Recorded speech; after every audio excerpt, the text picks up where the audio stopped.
Hola, aquí estamos de nuevo para traeros una nueva videocrítica del canal Secretos de Cine. Esta videocrítica podríamos decir que de alguna manera inaugura una nueva sección que podría llamarse, o que sí, vamos a llamar videocríticas vintage. Un poco en homenaje al gran Paco Grande y su conexión vintage de Teledeporte, pero también con un guiño a los grandes Ojete Calor. Los que os gusta el grupo ya sabréis por qué. Pues en esta videocrítica vamos a hablar de Carros de Fuego, como no podía ser de otra manera. ¿Por qué? Porque estamos imbuidos, ¿no?, en medio de las Olimpiadas de París 2024 y sentíamos la necesidad de hablar de cine y de deporte y de Olimpiadas, porque aquí donde me veis, pues soy un gran enamorado del deporte y sobre todo de las Olimpiadas, y ya si esto se conecta con mi otra gran pasión que es el cine, ¿qué más queremos, no? Pues bien, vamos a hablar de Carros de Fuego, que para mí es la mejor película que se ha hecho sobre deporte y sobre Olimpiadas, por supuesto. Carros de Fuego retrata las Olimpiadas o un acontecido, un hecho que sucedió en las Olimpiadas de París 1924.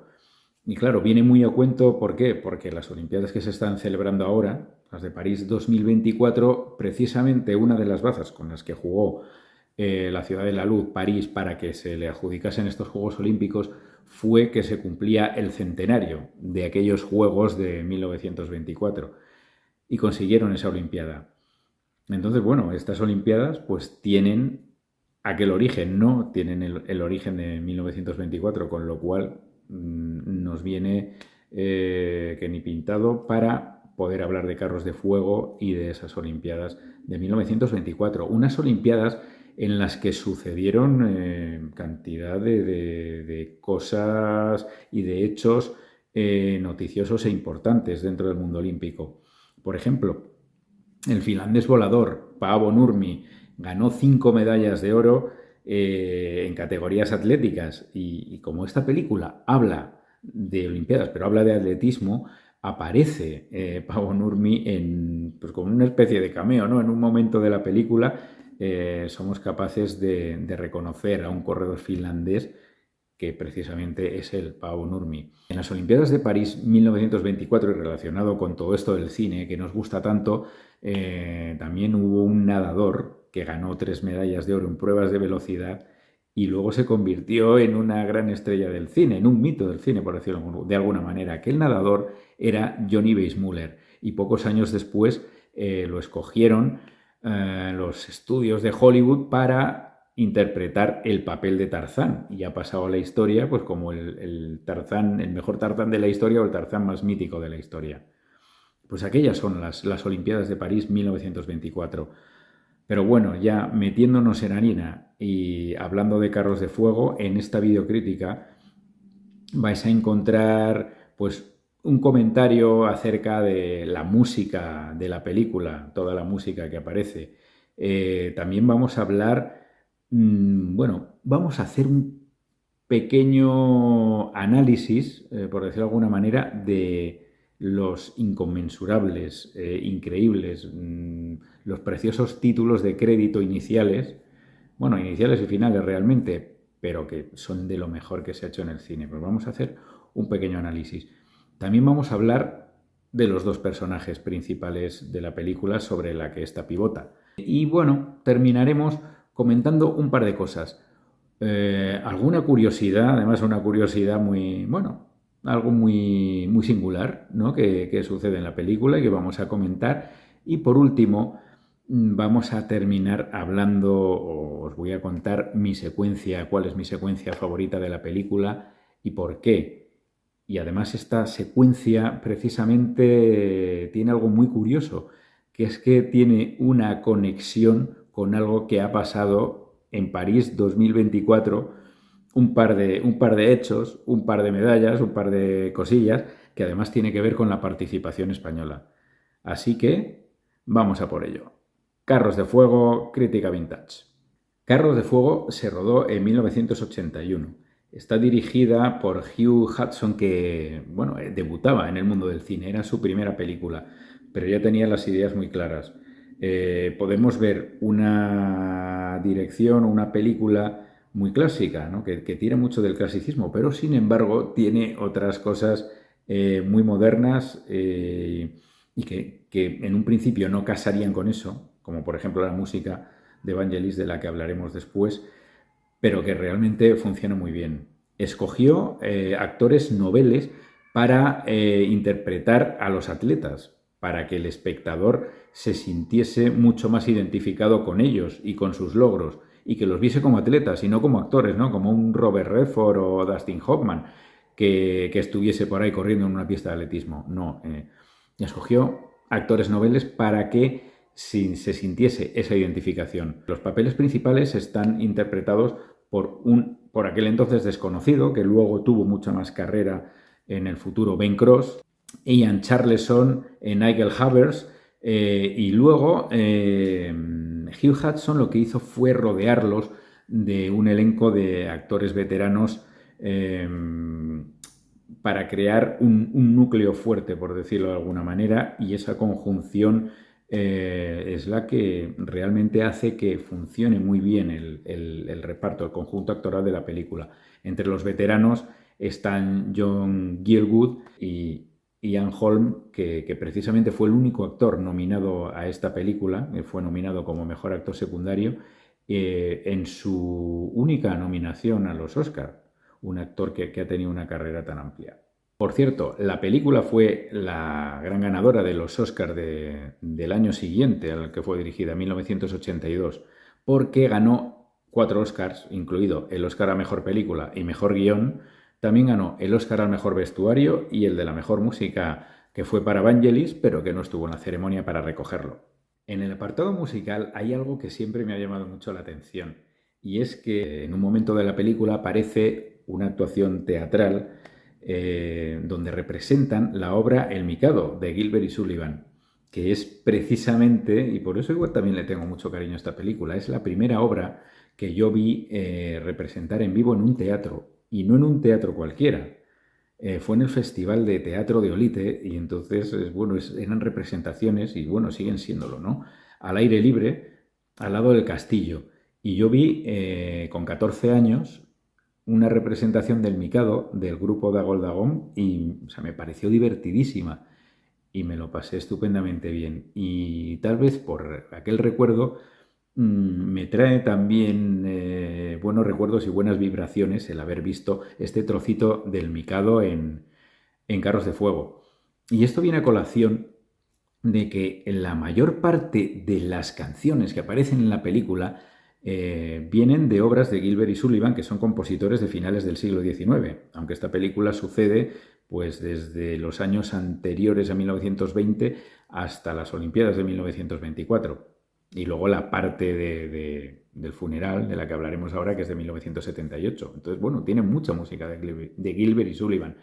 Y bueno, aparece también una pieza que es muy importante por lo que quiere decir y por lo que representa para uno de los personajes de la película, para Harold Abrahams. En un momento de la película, él con otros estudiantes de Cambridge cantan He is an Englishman, que es de HMS Pinafore, ¿no? la obra de Gilbert y Sullivan, y es una especie de reivindicación de que soy judío, me tenéis de alguna manera como apartado o me hacéis de menos o yo siento que vosotros me hacéis de menos, pero yo soy tan inglés como vosotros, soy uno de los vuestros.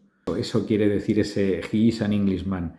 Y también me trae buenos recuerdos porque hay una especie de guiño a este trocito en la serie El ala oeste de la Casa Blanca, que es una de mis series favoritas y no mi serie favorita, donde también se le canta He is an Englishman, pero precisamente a una mujer, ¿no? a una republicana que ha entrado a trabajar en esa Casa Blanca demócrata y que no se siente acogida allí. Se siente como la extraña, como toda la miran, esta tía que viene aquí es una espía, es una tal, la ha elegido el presidente para trabajar, pero no es una de los nuestros. Y entonces le cantan He is an Englishman de HMS Pinafore para que ella sienta que realmente ya es uno de ellos, ya es uno de los nuestros. Pues precisamente es esto lo que sucede en la película con este personaje. Siguiendo con el tema musical, vamos a enlazar de alguna manera con el título de la película, porque tiene que ver también con la música. ¿De dónde viene eso de Carros de Fuego? El guionista en un principio no tenía nada claro cómo iba a titular la película. Había puesto Runners, sin más. Le faltaba un título con chispa, un título con fuerza. Y fue viendo un programa de la BBC donde cantaban himnos religiosos cuando escuchó uno y dijo, ya lo tengo. En ese himno se cantaban unos versos que hablaban de un carro de fuego y dijo, ya está, carros de fuego, porque además esa esencia religiosa, ese himno religioso también tiene que ver con un personaje muy importante de la película, Eric Liddell, del que hablaremos poco después. Pues resulta que es un himno de principios del siglo XX, pero que viene de un poema de principios del XIX de William Blake que se titula Jerusalén, y la letra habla de un carro de fuego. A principios del 20 se le puso música y se hizo un himno religioso.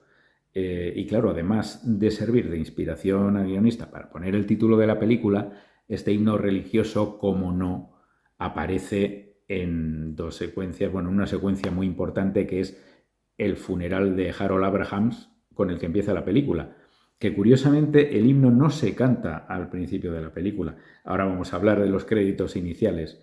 Sí que se canta en el trocito de funeral que aparece al final, porque realmente esta película está muy bien contada y de esa manera clásica y tan bonita está contada en flashback. Comienza en 1978 con el funeral de uno de esos atletas, uno de los protagonistas de la película, Harold Abrahams, irá atrás en el tiempo para contarnos toda la peripecia de estos jóvenes atletas para volver otra vez al funeral para cerrar la película. Y por último, para cerrar el apartado musical, nos queda la banda sonora original compuesta por Vangelis, que, bueno, curiosamente una película de corte clásico, como podría ser esta, pues podría haber elegido un tipo de música, pues precisamente más clásica, más épica, más orquestal. Posteriormente se ha visto de manera muy acertada por esos sintetizadores, ese piano, ese toque diferente, ¿no? Electrónico que le aportaba Vangelis. Y la verdad es que funciona muy bien. Y esto nos va a servir para enlazar de alguna manera con los créditos iniciales que vamos a pasar a continuación a comentar casi casi en vivo, ¿no? Vamos a ponerlos en play y a contar qué nos sugieren esos títulos de crédito y cómo están hechos. Analizar la perfección musical, visual, audiovisual, por decirlo de alguna manera, en conjunto de esos títulos de crédito. Permitidme que pulse play y vamos a comentar estos 3 minutos 28 segundos de auténtica genialidad. La película empieza con el funeral de Harold Abrahams. Habla Lindsay, que es un compañero suyo, es un lord inglés, que es un personaje ficticio basado en otro lord que participó en 2 Olimpiadas, en el 24 y en el 28. Son algunas licencias que se toma la película, como por ejemplo el personaje de Aubrey Montague que aparece en el funeral. Supuestamente son los dos que están vivos, pero Aubrey Montague había fallecido años antes. Pues muy bien, está hablando Lindsay en estos momentos y habla de Aubrey Montague y lo vemos a él y levanta la cabeza lentamente cuando dice esa frase de y vamos a recordar a esos jóvenes con esperanza en nuestros corazones y alas en nuestros talones. Entonces encadena entre el plano donde levanta la cabeza Aubrey Montague con esos pies descalzos corriendo sobre las aguas y esa música que ha empezado poquito a poquito a poquito y estalla cuando termina de hablar y entonces entra esa música de Vangelis. Y ahí los vemos corriendo y claro, esos pies de quién eran, de Aubrey Montague, de joven.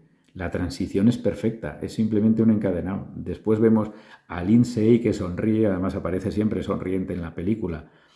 La cámara se va moviendo a través de ese grupo de corredores.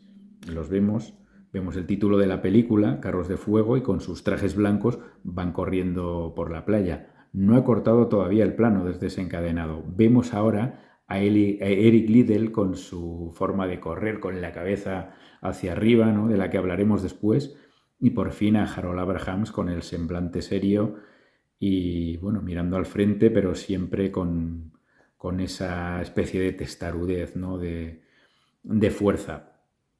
Cambia el plano, no va a cambiar mucho, y entonces los vemos correr sobre la playa y vemos el mar y vemos el cielo. Es un plano compuesto de una manera muy rara, ¿no? Porque queda mucho espacio por encima de los corredores. Pues ese espacio lo aprovecha la película para ir metiendo títulos de crédito que van apareciendo ahora, a medida que sigue sonando la película. Los personajes se acercan a la cámara y la cámara no ha cortado todavía. Panea sobre ellos y siguen apareciendo créditos en ese hueco que queda entre el mar y el cielo, de manera perfecta. Es más, la cámara sigue girando y ahora nos encontramos a dos paseantes, un señor, un niño y un perro. Y ahora los títulos de crédito aparecen en la arena de la playa. De manera, lo mismo, el plano está compuesto perfectamente para que quede ese hueco para los créditos. Y esos créditos son los que completan la composición del plano. Es más, se ponen a andar los dos caminantes y aparece un título larguísimo donde sale el nombre de Vangelis. Cambia el plano, vemos el hotel donde se alojan de fondo y los corredores a la izquierda corriendo saltan una valla y entonces aparece un rótulo curioso, productor ejecutivo Dodi Al-Fayed. Sí, este es el que fue después pareja de Diana de Gales y que murió en aquel trágico accidente junto a ella. Los corredores siguen corriendo, pasa un coche por el plano, por la carreterita que está en medio del plano, para que aparezca por fin el nombre del director, Hugh Hudson. Son una auténtica virguería, una auténtica genialidad que está planificado al milímetro, donde aparecen tan solo 3 planos. Si contamos el de Aubrey Montague del principio, 4, pero bueno, 3 planos. Y que con un simple movimiento de cámara va componiendo de distintas maneras el cuadro para que aparezcan los títulos de crédito tanto en el cielo como en la arena, como después en la parte derecha del plano del césped donde los corredores corren. Claro, si no apareciesen los créditos sería un plano raro porque salen unos corredores ahí en la izquierda del plano y que luego van hacia el hotel, pero los títulos de crédito hacen que se componga todo perfectamente y aparecen ahí los últimos títulos de crédito y en un momento dado pasan los corredores, pasa un coche y después de que pasa el coche queda el momento para que aparezca el nombre del director que se reserva ese último sitio, ¿no? tan especial. Así que bueno, este es nuestro pequeño análisis de estos títulos de crédito tan geniales. Un pequeño añadido. Curiosamente, para estos títulos de crédito suele pasar mucho en las películas, ¿no? Que se utiliza música de otras películas, algo que les inspire. Pues Hugh Hudson quería poner un tema de Vangelis ya preexistente, ¿no? Que había compuesto antes, que se titula L'Enfant. La cosa es que rodó esta secuencia con ese tema de fondo para que los corredores escuchasen el tema y acompasasen su manera de correr y de moverse en el plano a esa música. La cosa es que Vangelis le dijo que él podría componerle un tema especial, específico para este momento, que no aquel que se había compuesto para otra cosa.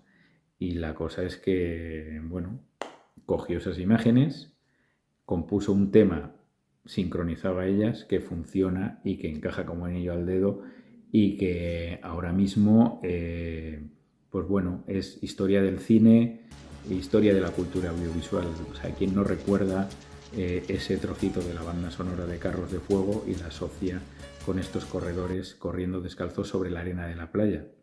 Y más aún después de haber visto, ya que estamos hablando de Juegos Olímpicos, la ceremonia inaugural de los Juegos Olímpicos de 2012, que como no los ingleses, pues hicieron un guiño a Carros de Fuego y a estos atletas de 1924, pero a través del sentido del humor incomparable de Mr. Bean. Por cierto, que los títulos de crédito, los títulos que vemos al principio, son los de los técnicos. Y los nombres realmente de los actores, yo creo que estos títulos estaban pensados pues, precisamente y además la cámara se detiene en cada uno de ellos para que fuesen apareciendo los nombres de los actores con sus caras. Pero esto no se utiliza al principio, sino que se utiliza para cerrar la película. O sea, empezamos funeral, flashback, títulos de crédito, corredores en 1924 preparando las Olimpiadas en la playa. Y la película termina otra vez funeral y recuerdo de aquellos atletas y tal. Y se repiten exactamente las mismas imágenes, pero curiosamente no son las mismas imágenes, varían un poquitín. O sea, no es exactamente el mismo plano. Utiliza, pues rodaron varios planos y utiliza varias tomas del mismo plano y utiliza otra toma. Es muy parecida, pero no es la misma. Y aquí sí que aparecen los nombres de los intérpretes. Los dos principales personajes de la película son Harold Abrahams y Eric Liddell. Yo la primera vez que vi la película, era bastante joven, lo primero en lo que te fijas o que te llama la atención es el personaje de Harold Abrahams, que parece un poco que es el motor de la película, o de alguna manera, pues a ti te parece, o por lo menos desde el principio dices, vale, este personaje es el principal, es el protagonista, es el que mueve todo. Pero una vez vista la película, resulta que luego digo, joder, sí me parece muchísimo más interesante la historia de Eric Liddell. Y la cosa es que, bueno, son dos personajes y dos historias que de alguna manera contrapuestas o que tienen, bueno, cada uno tiene un carácter diferente, pero precisamente la historia de estos dos atletas es la que inspiró al guionista a crear la película, y es que son dos historias realmente fascinantes. Por un lado tenemos a Harold Abrahams. Harold Abrahams corre, motor de su personaje es el orgullo, de alguna manera. Él es judío. Bueno, curiosamente vemos el funeral religioso que aparece al principio y al final de la película es cristiano, porque él posteriormente se convirtió al cristianismo y tuvo un funeral cristiano. Pero bueno, él es judío. Estamos en los años 20 en Inglaterra. Había mucho antisemitismo, sobre todo entre las clases altas. Él era de clase humilde. Este antisemitismo, este coqueteo con el nazismo que había entre las clases altas inglesas, lo podemos ver, por ejemplo, en películas como Lo que queda del día. Y esto de alguna manera le marcaba a él porque se sentía discriminado, o sea, se sentía que le hacían de menos. Es más, en la película esto está marcado por dos personajes que son como los decanos de Cambridge, ¿no? Que es John Gielgud y Lindsay Anderson, que parecen un poco como los teleñecos, estos que son los abuelos gruñones que aparecen en la época, o sea, en la ópera, perdón. Pues parece un poco eso trasladado a esta época. Y entonces son un poco como censores, como siempre haciéndolo de menos, como que no puede correr o que no va a poder competir o que no va a poder ganar. Y de alguna manera el motor de este personaje es su lucha y su orgullo. Él corre por orgullo pues de religión, incluso de clase, ¿no? Para decir, bueno, aquí estoy yo, respetadme porque, y por eso canta lo de He's an Englishman, que hablábamos antes de Gilbert y Sullivan, porque yo soy uno de los vuestros, mal que os pese, yo soy uno de los vuestros. Este es Harold Abrahams. Y por otro lado, tenemos a Eric Liddell, el escocés volador. La interpretación que hace Ian Charleson es maravillosa porque es un personaje que corre casi por todo lo contrario. Lo describe muy bien en un momento de la película que habla con su hermana y tal, y dice, no, es que yo creo que a Dios me ha hecho rápido porque a Dios le gusta verme correr. Entonces corro para Él, corro para Dios. O sea, no es para sí mismo, sino para Dios, para honrar a Dios, de alguna manera. Y bueno, lo que le pasa al personaje en la película también es verdad, ¿no? Que él es un pastor protestante y para los protestantes el domingo es un día sagrado. Y él no corría nunca en domingo. Y sucede algo en la película, y esto, bueno, es un pequeño spoiler, pero vale, aviso, lo pasáis si queréis, pero bueno, es una cosa que más o menos ya se sabe, ¿no? Que él dejó de correr los 100 metros que terminó corriendo Harold Abrahams, porque él era el corredor más rápido, pero la prueba era en domingo. Bueno, no la prueba, no la final, sino las eliminatorias. Y decidió no correrlo por compromiso con su religión, ¿no? Bueno, por sus creencias y por seguirlas y por coherencia. Y dijo, no lo voy a correr. Y así sucedió. Y no corrió esa prueba. Es un personaje muy rico, todos sus parlamentos, los discursos que hace. Es más, en uno de los discursos, el propio Ian Charleson, un discurso que hace a unos trabajadores después de una carrera, lo escribió él mismo porque no le gustaban las palabras del guión. Y funciona perfectamente porque es muy el personaje.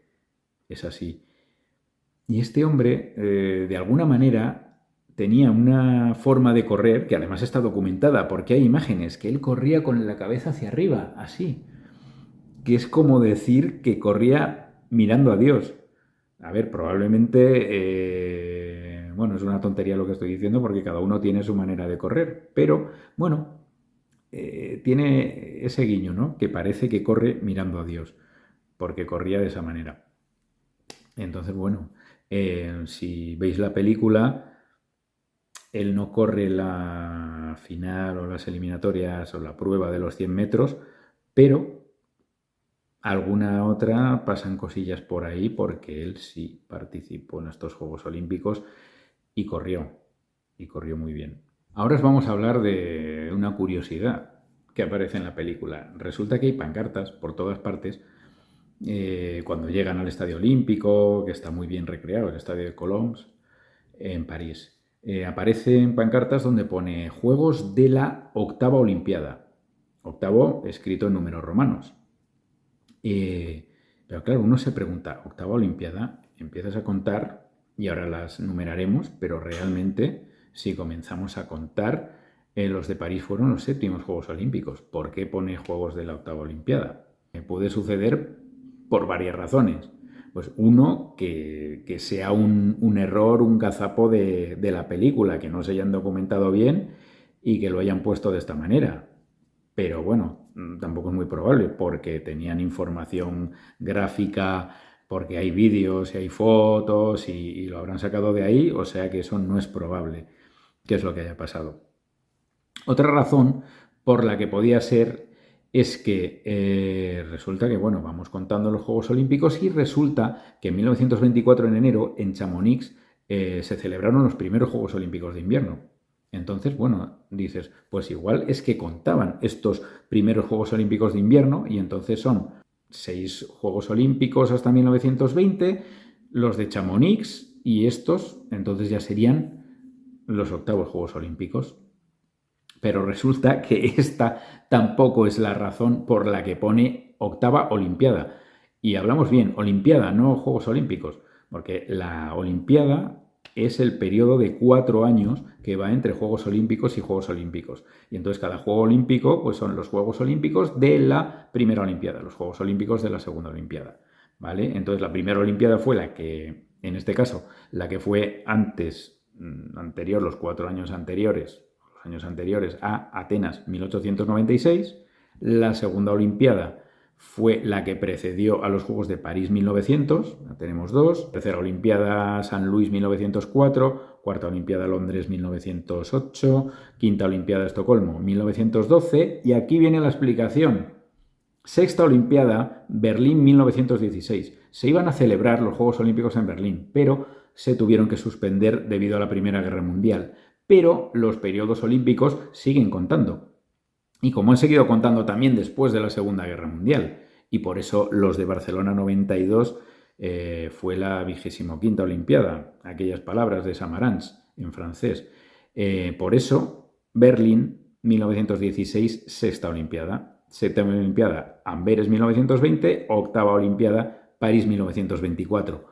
De modo que las pancartas son correctas, son las que aparecían en París y por eso esta curiosidad, ¿no? Por eso esta Olimpiada o estos Juegos Olímpicos de París 1924 pertenecen a la octava Olimpiada. Para terminar, os voy a hablar de mi escena favorita de la película y mi plano favorito. ¿Y por qué? Y es que además tiene una conexión muy potente con estas Olimpiadas de París 2024.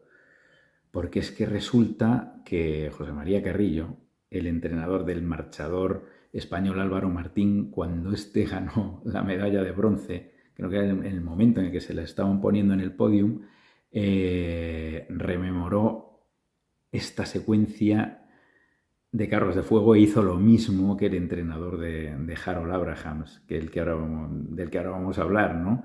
Y os voy a contar lo que hizo. Pero es que curiosamente ese hecho parece que fue premonitorio, porque es que resulta que pocos días después Álvaro Martín, su pupilo, haciendo pareja con María Pérez, han ganado la medalla de oro en la maratón por relevos masculino y femenino de marcha en las Olimpiadas de París. Así que nada, pues esa es la conexión, ¿no? Pero esta secuencia, y ahora os cuento, y bueno, os aclaro, voy a hacer un pequeño spoiler, pero es que hay que contarlo, hay que contar cómo pasa. La secuencia de rodaje y de montaje es espectacular. Empieza y además utiliza muy bien los sonidos, la música de Vangelis y los latidos del corazón de los corredores de los 100 metros. Ahí está Harold Abrahams y los demás. En la imagen, podemos ver la imagen a cámara lenta. Vemos el amuleto que lleva colgado, que es como una especie de peón de ajedrez, Harold Abrahams, que se mete dentro de la camiseta. Las imágenes casan perfectamente, están montadas de manera genial.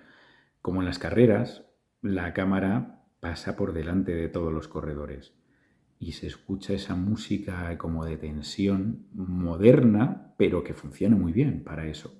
Vemos la calle vacía, Harold Abrahams concentrado en su objetivo, oímos el disparo que da la salida y vemos la carrera tal cual, como la vemos en la tele, a tiempo real, esos 10 segundos, ¿no?, que dura más o menos la carrera de 100 metros. Y solo está cortada por los momentos en que su compañero Eric Liddell como que anima y ve que puede ganar Harold Abrahams. Y una vez que gana, vemos otra vez esa cara de Eric Liddell y la secuencia. Lo genial también de esto es que esto es cine, pero también parece como las retransmisiones de televisión. De repente vemos la repetición a cámara lenta de la carrera desde otro punto de vista. Vemos la salida y a la vez esto está montado en paralelo con el equipo inglés que baja corriendo a darle la enhorabuena a Harold Abrahams. Y está cortado distintos momentos de la carrera a cámara lenta con estas felicitaciones, tanto del equipo inglés como de Schultz, su rival norteamericano que finalmente quedó segundo. Vamos a mi momento favorito de la película, que es el plano que viene a continuación, que es cuando Sam Musabini, el entrenador de Harold Abrahams, otro repudiado como él, italiano pero medio árabe, entrenador profesional, que los Juegos Olímpicos, como solo querían atletas amateurs, no le permitían siquiera entrar al estadio. Entonces, bueno, él coge una habitación de hotel cerca del estadio para seguir las evoluciones de las Olimpiadas. Y en la película probablemente no sucedió así, pero es que es tan hermoso cinematográficamente hablando. La película coloca la ventana de la habitación de Samu Savini dando al estadio. Y la manera en la que él se entera de que Abrahams ha ganado es preciosa. Él, claro, no ha visto la carrera, no ha podido escuchar nada. Entonces, lo primero que oye es el himno inglés y la bandera de Inglaterra subiendo a lo más alto, ¿no?, al mástil. Y entonces cuando escucha el himno de El Dios salve a la reina, bueno, en aquel entonces al rey, y ahora otra vez al rey, se emociona porque sabe, porque era el único corredor británico, su pupilo Harold Abrahams, que su pupilo ha ganado la medalla de oro. Entonces se le ve emocionado, se sienta en la cama. Es un plano realmente que tampoco es que sea muy bonito, pero es que es precioso cómo está compuesto. Se sienta en la cama, se quita el sombrero, susurra Harold, y se le ve muy, muy, muy emocionado. Y entonces coge el sombrero con la mano y lo rompe con el puño, pues con una especie de gesto de alegría que fue lo que os decía antes, el que copió el entrenador de Álvaro Martín cuando ganó esa medalla de bronce.